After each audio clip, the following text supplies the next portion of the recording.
Welcome DC Defenders quarterback Jordan Teamu, right here. D Love Sports. Hi, Jordan. Hi. Congratulations on being back here again. Can you give me a trip down memory lane, what it was like before and what it's like now being right back here? Yeah, just being back here, from 2023, I feel like, history's here again, and it's time to rewrite our stories, and what a great opportunity then to do it this year with this great team and with this great coaching staff. So I'm just excited and blessed to be here, and can't wait to go out there and perform. Hey Jordan, Jacob Kamiker, USA Today. I'm wondering, you've been in the Spring League a long time, to the point that you've both played here in St. Louis for the Battlehawks and have had success here with other teams. What type of comfort do you have playing in this stadium? I love this stadium.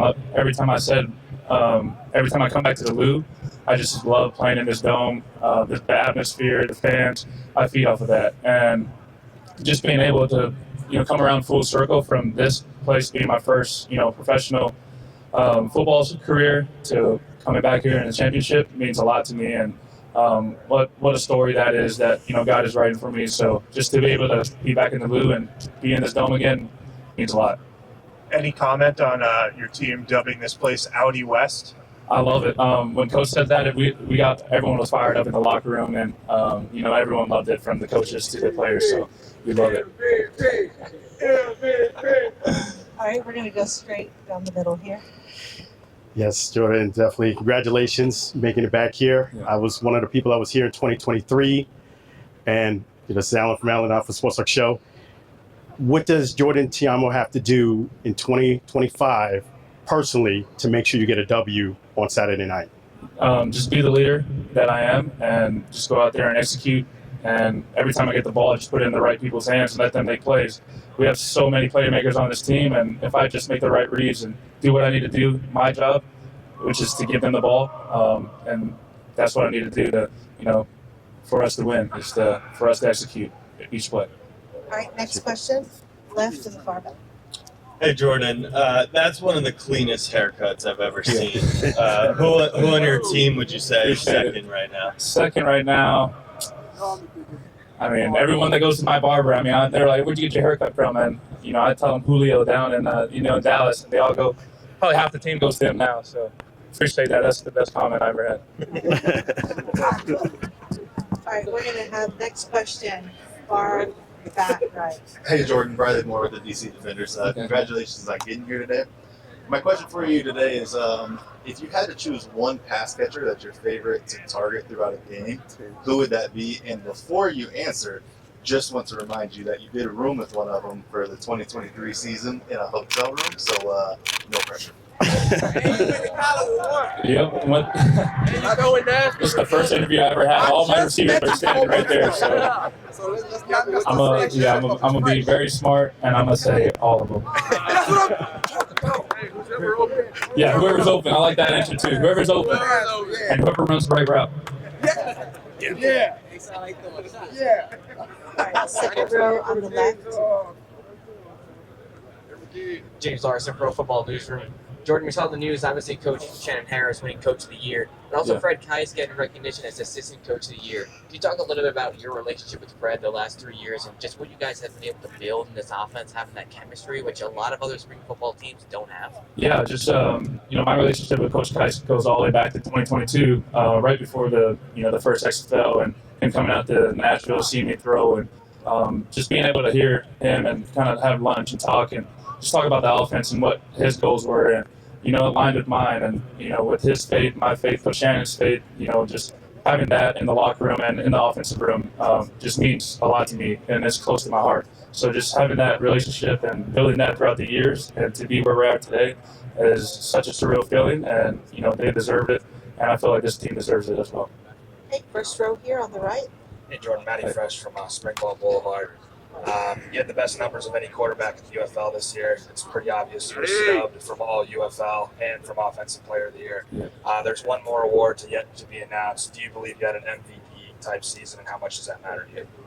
Yeah, like we all said, you can't have individual success without team success. So with the amount of yards, whatever I have is all because of my O-line, all because of my receivers, my running backs. So all that is just an offense thing. My goal was to win MVP of the year, but my ultimate goal was to win the championship, and I felt like that was going to go hand in hand with each other, and could not have asked for a better team, better coaches to do this with, and I feel like we all deserve that award. All right, we're going to take some questions via Zoom. Oscar? Thank you very much, Bianca. Hello, Jordan from Mexico. Thank you very much. Congratulations, felicidades to be here. You deserve it. Like here in Mexico and Latin America, football is a great passion. Could you say some words, a kind of message to all the Defender fans here in Mexico and Latin America who will be watching this game tomorrow night? Congratulations, and Jordan, te amo. Jordan, te amo. I just want to say thank you for all the fans out there in Mexico. We love and support each and every one of you. And my last name, y'all can pronounce in te amo, which is I love you. So I love you guys. Next question via Zoom. Michael, do you have a question?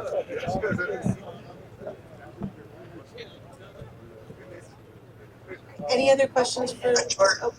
Sorry about that. Hi, Jordan. Michael Bell, Alternative Football Network. Can you just talk about kind of the early coaching changes that happened in the season? And you talked a little bit about being a leader, how you helped keep the team together and going forward.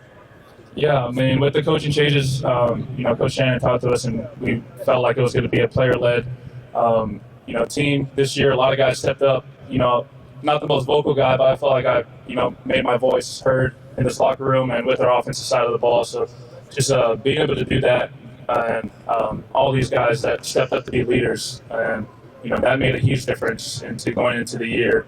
And I cannot praise Shannon enough for just jumping into that role and taking us to where he has, and the fact that he kept the culture, and that he listened to the players and did all that meant a lot to us. And we're all doing this for not only ourselves but for him. All right, next question. Hey, this is Gunnar Britton from the DC Defenders. So obviously, Jordan, you've thrown a lot of touchdowns, in your career. So does any one of them really stick out more than the rest? Yes, definitely. Big 74, big gunner with a big pop gunner pass. I mean, that was my favorite this year. Just being able to throw it to you, man. That was a blessing. My favorite too. All right. We want to thank Jordan for coming today. Thank you, Jordan. Wait. All right, one more. How's it going? I'm almost going with the DC down low. I was wondering, you got a lot of the same players back from last year, but there are a lot of new players. So my question to you is, of all the new players, which one do you think is your favorite personally? Hey, answer was it? I love all my new players, man. Every single one of them. My O-line group. Thank you, everyone. Thank you, Jordan.